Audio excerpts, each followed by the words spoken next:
What's up everyone, Steve here again from RC Tanks and Trucks 24/7, here with another video, something a little bit different. Here I have the new Xiaomi Y2 4K action camera. It's a fantastic little camera, massive bang for a buck, true 4K, not interpolated like some of the other ones.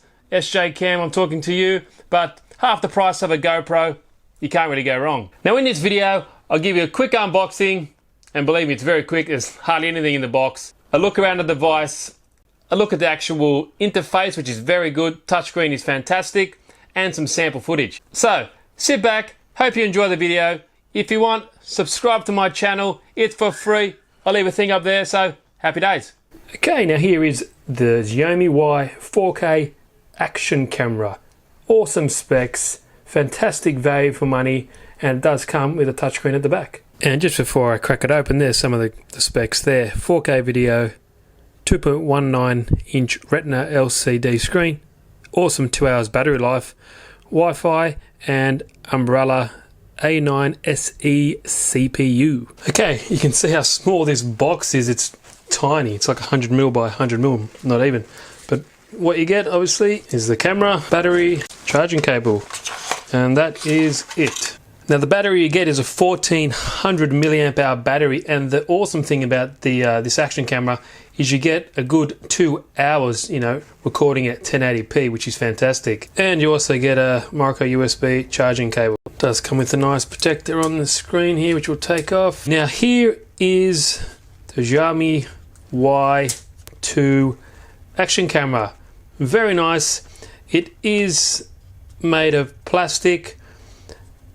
It does have, I think, a 7-layer glass lens there, which is great. Should give you some nice footage. And overall, it feels pretty good. Even though it's plastic, it doesn't feel too cheap at all. It's got some weight to it, even without the battery in it. Now, the great thing, it comes with a metal 3/4 screw, so you can fit all your mounts and everything like that straight into there. Some tripods you can just screw into there, no worries. One LED up on the front, microphone, and your speaker grill, charging port on the side, and for syncing data as well. And this side is nothing. It's on the bottom of your 3/4 mount, and also a little battery door here, which you just push this button, slide a bit to the side, and you're in like Flynn. Battery's super easy to put in.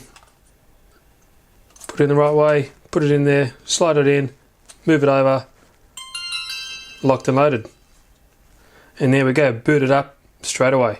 Now if I get some of these guys' competitors, we can just see the size comparison. So there we go. So here's the SJ Cam 5000, a light GoPro Hero 3, and here is the Xiaomi. They're very similar in size.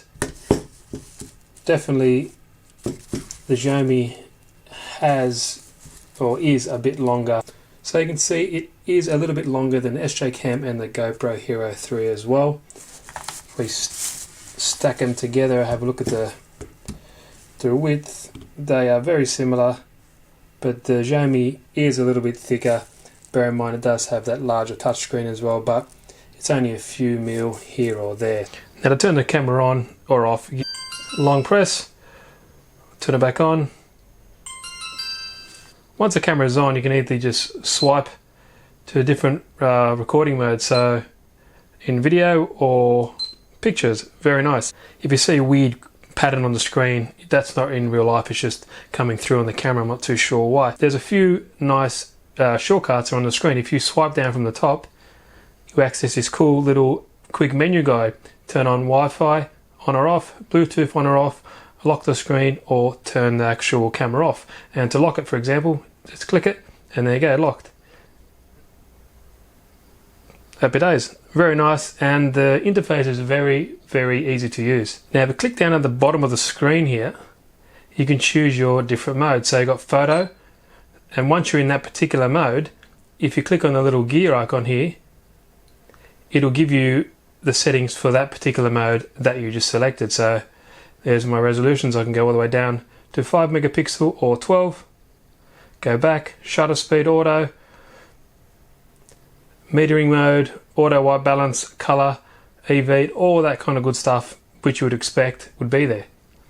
Now if you go back again, if I go to video, now this setting will be for the actual video mode. So you can see here resolution, Goes all the way up to 4K, 4K Ultra, 2K, 1440, 1080p, 960, 720 at 240 frames a second.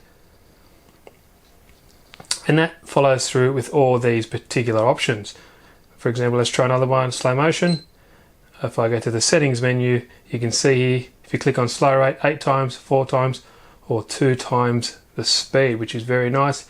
Video mode, high, white balance, all that other good stuff is in there as well. Now, if I want to access the main settings for the camera, you can go on any of those modes and click the little gear icon, and that'll give you the settings, which is pretty cool. Now, auto lens distortion, so to get rid of that fisheye effect. Wi-Fi, it is grey because there's no SD card in there at the moment. If I go back here, and the screen is very responsive, that's for sure. Bluetooth, camera mode, the brightness level for the display, volume for the buttons, the video mute on or off, LEDs, you can change one at the front, the video standard NTSC or PAL. Advanced settings, let's have a look what's in there. Oh, so you got your screen auto lock, after 60 seconds it will auto lock, auto power off never, video rotation, so you can rotate the video on the fly and it will rotate the screen to whatever position you are holding it. And to turn it off, you can just push and hold this button. There we go. The good thing about this particular model, the new model, is you can't actually turn it on in your bag. You kind of have to hold the power button for it to turn on, and there we go. It's ready to rock and roll again. So this camera has everything in there. In the United States, I am not there. I am in Australia, so let's change that while I'm here. There we go. So that's at least saved. So very good, very easy to use. Like I said, if you swipe from the top, you get this little quick keys here, which is very nice. And if you swipe anywhere on the side of the screens here, it'll go to photo or video mode as quickly as that. Very nice. And like I said, this, you might see it on the camera here, those dots on the screen. That's not in real life, it's just the camera picking that up. But very nice, guys. Next up, I'll do some actual footage of this puppy and see how it looks. Okay, this is at 60 frames a second, 1080p footage with the image stabilization off. Now it is quite windy out here, so it will give you a good sense of the wind noise. Sounds on the microphone, but yeah.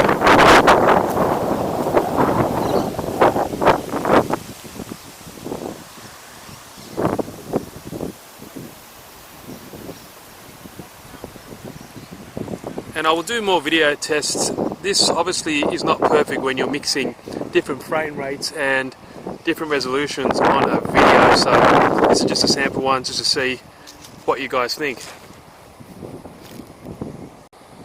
Okay, now same resolution, 1080p at 60 frames a second, but I've put the image stabilization on so it kind of give you a good feel of if you see any difference when I'm walking, if it's shaking.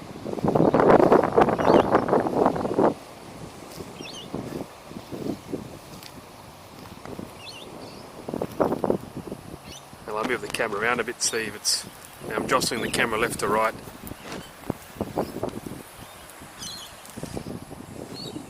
But I'll quickly run up here. This is just handheld, so you can see the difference. I'm running at normal speed here, and you can just see the difference if it's actually improved the quality or not.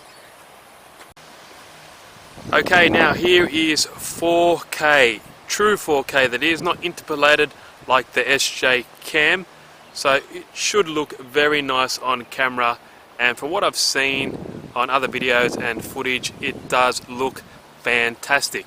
Now bear in mind that you cannot select image stabilization on this setting. It's pretty much only on 1080p and lower, but still it should give you very nice, sharp, beautiful colors. And don't forget, this camera is roughly half the price of the new GoPro, so when you look at it like that, it is fantastic value for money, especially for the footage you get. And like I've been saying before, I will upload a separate video later down the track of just the 4K footage alone, so you can actually get a sense of how it actually looks, not combined into this video with different resolutions and different frame rates.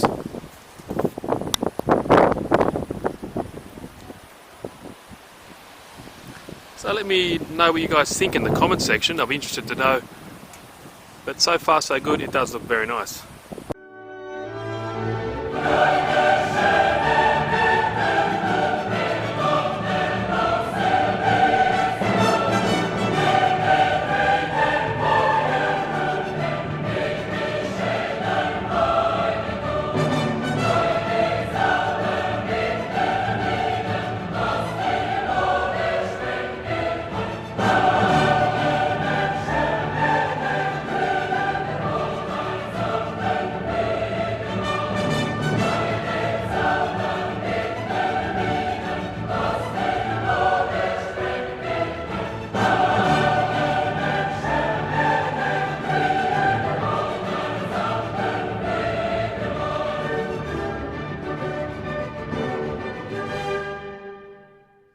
Now, sorry I didn't mention this before, but to view your actual footage, you just click this little play button here, and there has a list of your footage that you just took, and you can swipe or just push this button. As you can see, it gives you the resolutions that you've taken it in, if it's a photo, as you can see there, or if it's a video. Now we can just play back, for example, this one. And the good thing about it, if you want to access the speaker, it is very loud. You click here and you can just slide it down on the touchscreen. Very nice, very easy. You want to stop, or you can delete it there, or go back to the main menu, and you're good to go. Now I hope you guys enjoyed this video.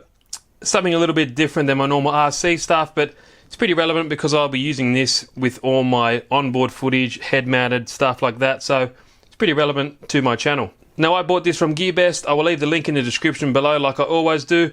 Any questions, please leave them down below.